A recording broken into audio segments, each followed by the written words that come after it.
अब बात करते हैं कि रिकॉग्निशन के क्या रूल्स हैं, जो मैंने आपको 2 पॉइंट अभी लिखवाए रिकॉग्निशन से रिलेटेड, उसकी बात करते हैं। तो एक बार जरा पॉइंट नंबर 1 ध्यान से सुनना।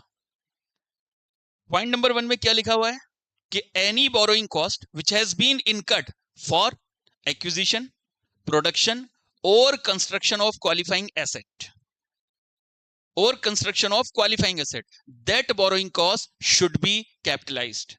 अब सवाल उठता है सर कैपिटलाइज का क्या मतलब है? तो बेटा कैपिटलाइज का मतलब है उस क्वालिफाइंग एसेट की कॉस्ट में उस बोरोइंग कॉस्ट को ऐड कर दिया जाएगा, यानी बोरोइंग कॉस्ट को क्वालिफाइंग एसेट की कॉस्ट का पार्ट माना जाएगा। इसको बोलते हैं कैपिटलाइज करना। अब कई बच्चों के दिमाग में आपके चेहरे से पता चल रहा है कि क्वालिफाइंग एसेट क्या होती है, तो उसकी भी बात करूंगा मैं भी। क्वालिफाइंग एसेट क्या होती है, आप सीधा सीधा अभी इसको एसेट समझ लो। मैं बात करूंगा कि व्हाट इज क्वालिफाइंग एसेट, ठीक है ना? तो any borrowing cost which has been incurred for acquisition, construction और production of qualifying asset, that borrowing cost should be capitalized and added to the cost of that qualifying asset. It means, दूसरे point पर देखो क्या लिखवाया है। दूसरे point में लिखा हुआ है if any borrowing cost that has not been incurred for the acquisition, construction और production of qualifying asset, that borrowing cost is treated as an expenses and charge to profit and loss account. इसका मतलब borrowing cost किसी भी qualifying asset को acquire करने के लिए, construct करने के लिए या प्रोड्यूस करने के लिए इनकट किया जाता है, तो वो उस क्वालिफाइंग एसेट की कॉस्ट में ऐड किया जाता है, मतलब उसको कैपिटलाइज किया जाता है।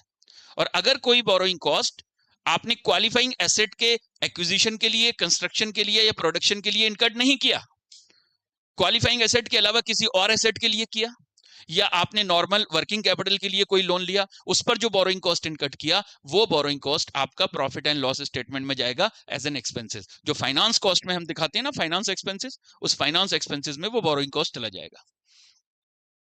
अब यहां पर सवाल उठता है कि सर क्वालिफाइंग एसेट क्या होती है?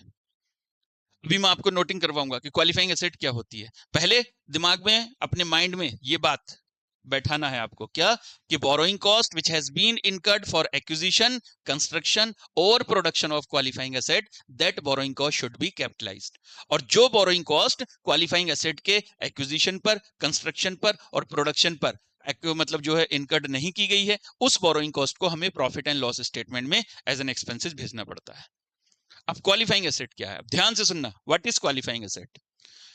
Qualifying asset means an asset which takes a substantial period of time to get ready for its intended use or sale.